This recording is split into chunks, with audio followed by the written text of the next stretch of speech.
He's an Australian soldier not long back from the battlefields of Iraq. At only 21, he's a completely changed young man. I might have been through something that normal people haven't gone through, but people face challenges every day. Mine was just a different type of challenge. Liam Haven nearly lost his life while serving his country, but he is first and foremost a soldier and has no regrets. I actually wanted to be an architect or an artist because I was quite good at drawing. I didn't have the right grades to get into architecture and stuff like that. So I decided the army might be for me. Liam enlisted 3 years ago, just a month before his 18th birthday. The training course at Kapooka, I forget how long that is, 3 months or something like that. But he was a different person when he came out, and that was, that was what the army did. Yeah, he went from a typical, 16 and a half, 17-year-old boy to this polite young man. I've gone, okay, where's my son? This is not my son.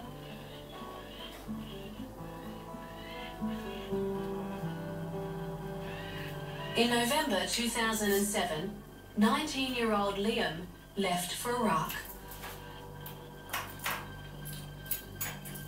We knew it was possible that he was going to go there, but we didn't, of course, know what was going to happen, and we didn't know how bad it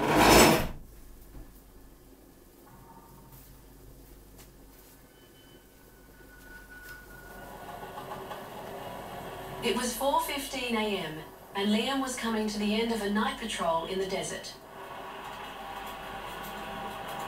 It was just 2 weeks before he was due home, but for Liam, this would be the longest of days. So we were in our position until 4 in the morning, and then we walked back to the vehicles. And it was a 7k walk in and 7k walk out. So all up that night we did 14k's and we were quite tired, and all we really wanted to do was get in the vehicles to go home. Liam was posted as rear gunner, a position providing protection for his mates, but leaving Liam exposed to enemy fire. We mounted up and we got maybe 5 minutes down the road and the IED went off. Liam's vehicle had been ambushed by Iraqi insurgents with a crude homemade bomb known as an IED. And Liam was right in the firing line. He never had a chance. The blast and the shrapnel hitting in the upper part of his body, especially around the neck and into the eyes. And even though he was wearing protection, eye protection, wearing neck guards with Kevlar armour, he still suffered some pretty serious wounds. I couldn't open my eyes at the time. I thought it was just sand and dust in there, but it was actually the shrapnel had gone through the glasses I was wearing. I thought I was sweating quite a lot, but it was actually blood dripping down from my forehead and my eyes. So when they asked me if I was fine, I said yes, because I was in shock and I couldn't really feel anything. And my mate across from me noticed that I wasn't alright. Shrapnel from the bomb had pierced Liam's eyes and neck, narrowly missing a major artery. Doctors realised his injuries were too severe to be treated in Iraq, and the 19-year-old was airlifted to a military hospital in Germany. I started stressing out. I kind of wanted to know where I was. There was a lot of people there that didn't speak English. But once they got some of the American medical officers there, it was alright. They calmed me down, told me what was happening. You couldn't prepare because you walk into the room and Liam's hooked up to all these machines and he's got these wires coming out of him, and he's got his machines on his chest and dried blood on him, both his eyes bandaged up. And he still had the sand in his hair and everything was all. So it was a real shock, and Liam's going, "Mum, it's okay, everything's going to be all right." And I'm thinking, oh my God, I'm meant to be saying this to you. I'm meant to be, holding your hand, going, "It's fine, we're here." But no, it was so brave from day one. Liam underwent 12 hours of surgery, but doctors couldn't save his sight. His left eye was removed, leaving his right eye with just 2% vision.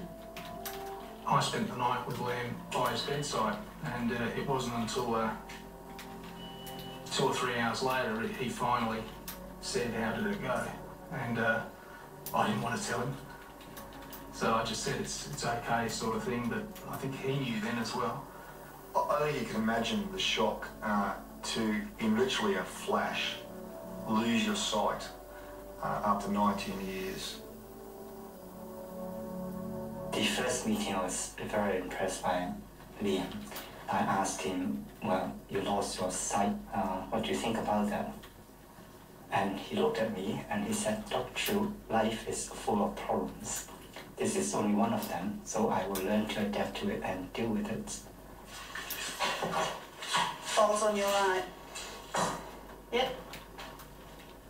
I'll pretty much say if you get really dark tinted swimming goggles and you put dirty water in them and then jump in the ocean, that's pretty much it.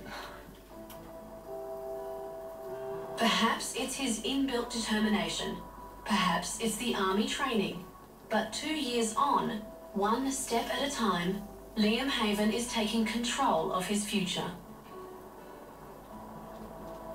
He didn't let it slow him down. He still wanted to do the same things that he's always done. He wanted to go to the pubs, he wanted to go to the nightclubs, things like that. He went into Perth shopping and bought himself a Yee flash suit and things like that. So he didn't let it slow him down, not for very long at all.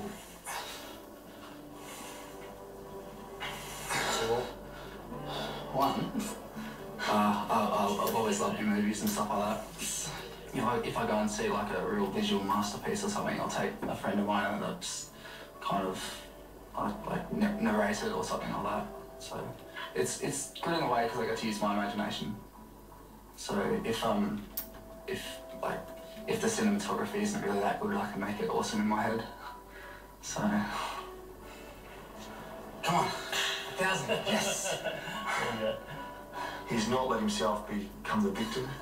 He has let himself become the master of what happens. He's gone on and continues to serve.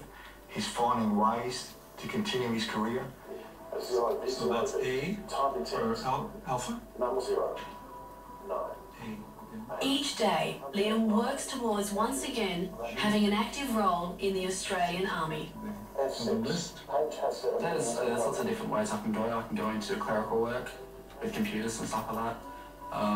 They're looking now at putting me on a language aptitude test, which will, if I pass it, it'll determine what language I can learn. And after that, they'll send me to the School of Languages. I'll learn a language, and from there I can branch out to embassy work. I can travel to, if I learn Indonesian, I can go to the close Indonesian islands with a government official, stuff like that. So there's still lots and lots of options for me.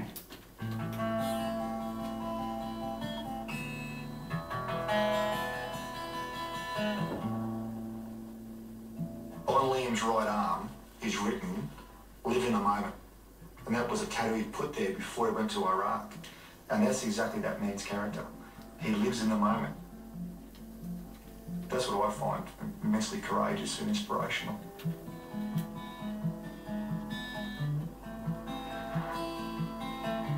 There's people overseas that live on nothing and they still have a happy life.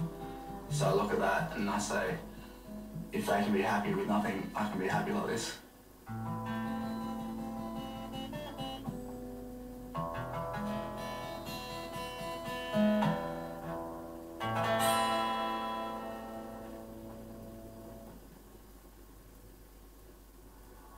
Next time, a little boy tames the heart of a champion. You know what he said?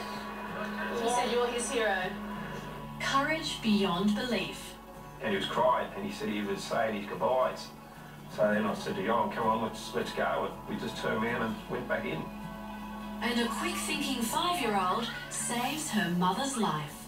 0, 0, and 0.